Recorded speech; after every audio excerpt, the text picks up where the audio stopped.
Bonjour à tous, nous nous retrouvons comme chaque semaine avec joie pour l'ABC de la foi. Et cette fois-ci, je vous propose un mot particulier, le mot « oraison », qui fait partie de ces mots que certains d'entre vous n'ont jamais entendus ou qui, au contraire, évoquent pour d'autres une expérience habituelle et précieuse.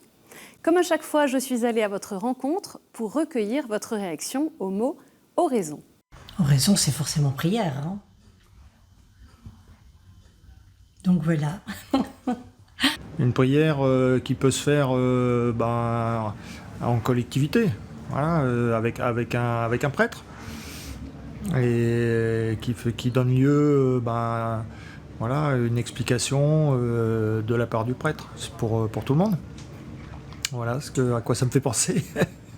La prière, écoutez, c'est vrai qu'avec ce que je rencontre dans ma famille depuis maintenant quelques temps, c'est vrai que je me rapproche de la foi. Et moi, ce que je demande essentiellement, c'est d'avoir la force d'affronter ces moments qui peuvent paraître difficiles, pour ne pas perdre justement la raison, et de croire et avoir confiance. C'est le mot confiance, voilà. Qu'on me donne la force et la confiance d'avancer, et transmettre l'amour autour de soi. Je suis l'exemple un peu de Saint Dominique, et cela m'aide dans ma vie de tous les jours, hein, parce que je pratique l'oraison, c'est vrai, tous les jours, la prière tous les jours, et j'ai un fil conducteur, voilà, c'est ma foi, enracinée vraiment dans mes racines chrétiennes, bien sûr, mais enracinée, aidée par l'exemple de Saint Dominique, et puis aussi d'autres saints, bien sûr, Sainte Thérèse de Lisieux, etc., vous voyez. Oraison, j'entends prière, j'entends méditation, j'entends moine, j'entends prendre du temps avec le Seigneur. Je pense quatrième mystère lumineux du chapelet, la soif de la rencontre de Dieu face à face, un moment amoureux avec quelqu'un qu'on aime, et en l'occurrence avec le Seigneur. Comme on a pu l'entendre, le terme « oraison » est parfois associé à la prière, mais de façon un peu obscure. Le mot « oraison » a encore une fois une origine latine. Il vient de « oratio » qui signifie « prière ». Être en oraison, prendre un temps d'oraison, faire oraison sont autant d'expressions pour dire qu'on prie. Mais cette prière est particulière, puisqu'il s'agit d'une prière prolongée, qui dure donc dans le temps et silencieuse en présence de Dieu. Elle est notamment expérimentée depuis des siècles par toute la spiritualité du Carmel que nous allons approfondir tout à l'heure. La prière chrétienne se conçoit comme un face-à-face, une relation interpersonnelle avec un Dieu trinitaire et donc personnel, et non pas une fusion avec lui. Dans le christianisme, chaque personne humaine est considérée comme créée à l'image et à la ressemblance de Dieu. Elle n'a donc pas à être absorbée par le Créateur. Il ne s'agit pas non plus d'avoir recours à certaines techniques qui permettraient à coup sûr de recevoir la grâce, l'amour de Dieu, puisqu'il est toujours un don gratuit. Revenons quelques instants sur les différentes façons de prier, puisque vous en avez vous-même mentionné certaines tout à l'heure. La tradition chrétienne comprend 3 expressions majeures de la vie de prière personnelle. La prière vocale, la méditation et l'oraison. La prière vocale consiste à associer la prière intérieure du cœur avec son corps, en reprenant par exemple à haute voix le Notre Père, la prière que Jésus a enseignée à ses disciples, en priant les psaumes, ou à travers ce qu'on appelle la louange. La méditation est une réflexion priante où, avec tout notre être, nous faisons le lien entre un sujet précis et la réalité de notre vie. La Bible, par exemple, longuement méditée, priée, devient ainsi parole de Dieu pour le croyant aujourd'hui. L'oraison est une forme particulière de la prière qu'on peut aussi appeler prière contemplative.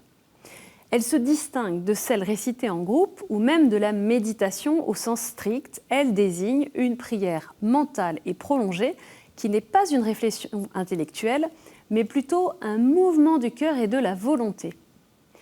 L'oraison ne consiste pas à faire le vide, mais à être centré sur Dieu pour rencontrer le Seigneur véritablement présent en chaque homme.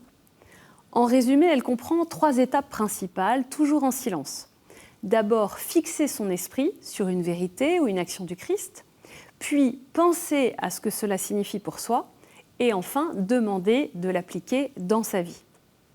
Ce mode de prière est celui qui est privilégié par les religieux contemplatifs, notamment la grande famille du Carmel, qui reconnaît dans l'expérience du prophète Élie une expérience fondatrice.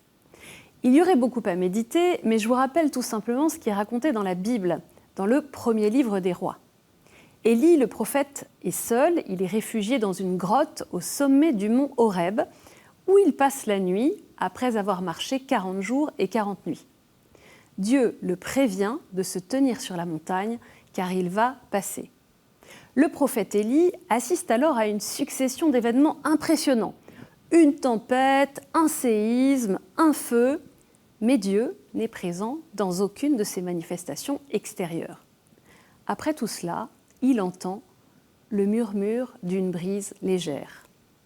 Aussitôt qu'il l'entendit, Élie se couvrit le visage avec son manteau, il sortit et se tint à l'entrée de la caverne.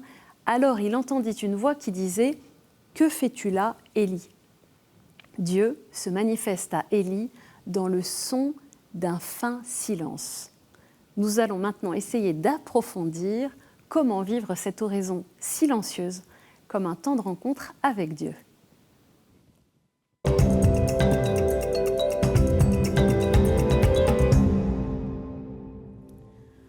Prendre un temps d'oraison, de prière silencieuse, c'est un enjeu vital. Peut-être vous souvenez-vous que dans l'Évangile, on nous parle régulièrement de moments où Jésus se met à l'écart pour prier seul, en silence. Et ces temps de prière sont des temps de communion avec Dieu le Père dans l'Esprit Saint, des temps pour revenir à la source. Plus de gens qu'on le croit seraient capables de faire oraison, mais personne ne leur a appris. Or, sans cette intériorité, les baptisés s'essoufflent. Leur action devient cymbale sonore et même leur pratique religieuse se dessèche, disait saint Jean-Paul II. L'image qui me vient, c'est que sans la prière, même si on est très motivé, qu'on a la volonté de suivre le Christ, de le servir, de s'engager au service des autres, eh bien on devient peu à peu comme ces éponges toutes sèches, toutes rabougries qu'on découvre parfois posées sur un coin du lavabo de maisons inhabitées depuis longtemps. On se recroqueville sur soi, sur ses réflexes, sur ses blessures aussi, sans se laisser imbiber par l'eau de la prière. Le catéchisme de l'Église catholique nous explique que l'oraison mentale est l'expression simple du mystère de la prière. Elle est un regard de foi fixé sur Jésus, une écoute de la parole de Dieu, un silencieux amour. Elle réalise l'union à la prière du Christ dans la mesure où elle nous fait participer à son mystère. L'oraison n'est pas un temps de relecture de vie, mais de rencontre du Christ dans le silence et l'intériorité pour construire un cœur à cœur avec lui.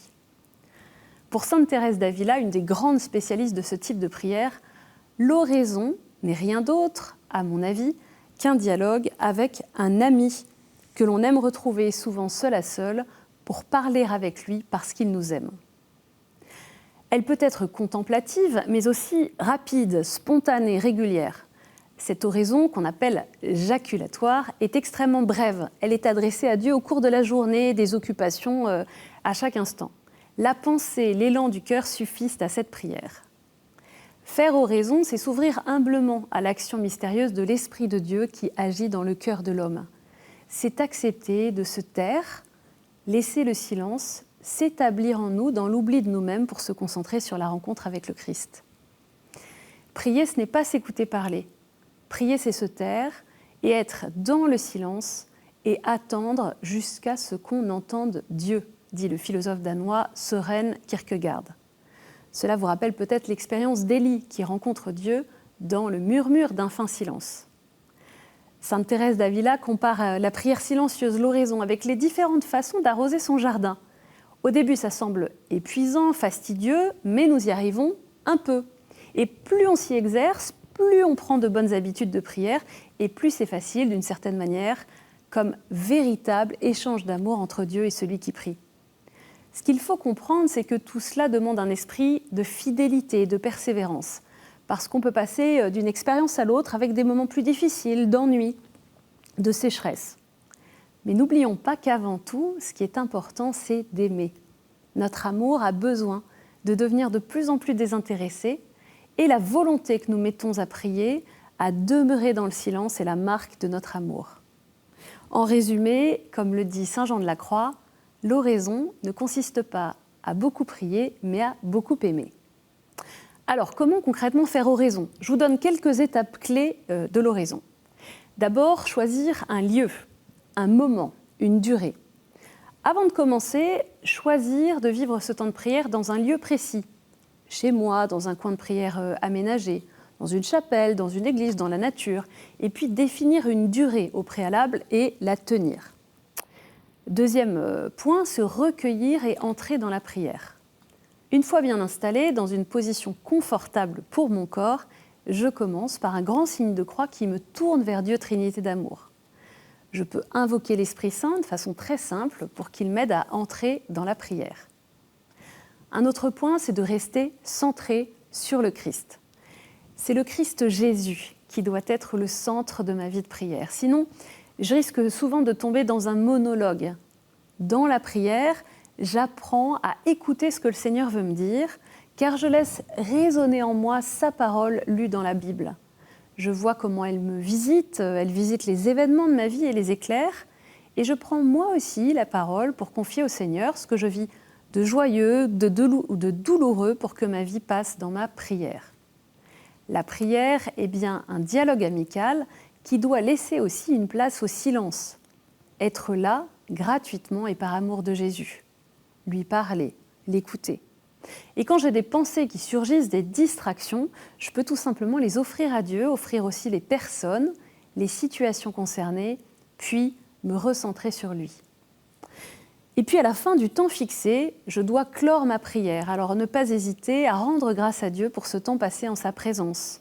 Terminer par la prière du Notre Père et un signe de croix appliqué pour enfin quitter sans hâte la position et le lieu de l'oraison et reprendre calmement nos activités ordinaires. Éventuellement, ne pas hésiter à noter le verset de la Bible qui nous a parlé ou la lumière reçue. Et ne pas oublier que nous ne pouvons jamais juger la qualité de notre oraison, mais qu'il est possible de relire les fruits, les effets de cette prière fidèle et silencieuse dans notre vie.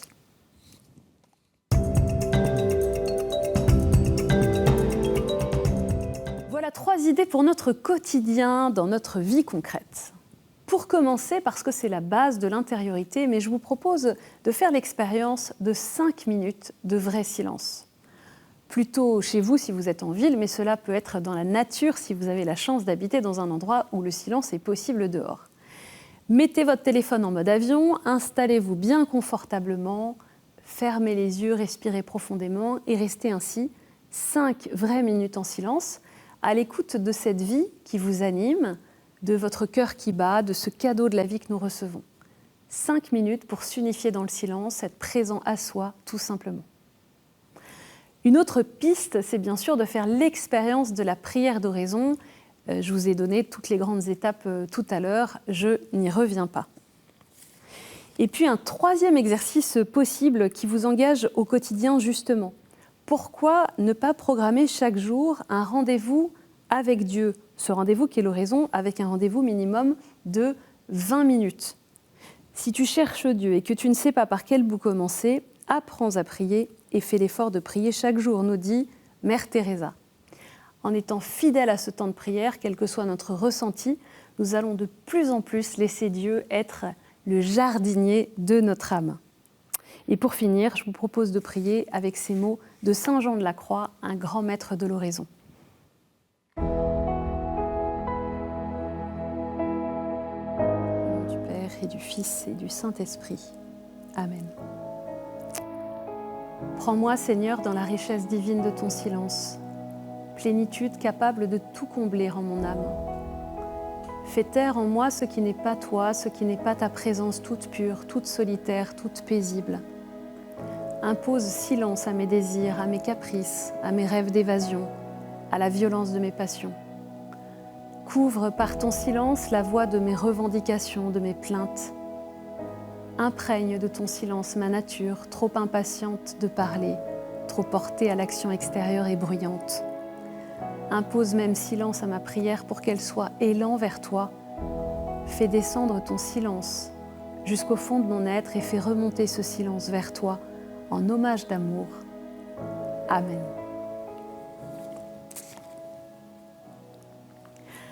Voilà, c'est la fin de l'ABC de la foi sur le mot oraison. Il est temps de goûter au silence dont on a tant parlé. Retrouvez cette émission et tous les autres numéros de l'ABC de la foi sur notre site internet ktotv.com et les réseaux sociaux. À la semaine prochaine, que le Seigneur vous bénisse.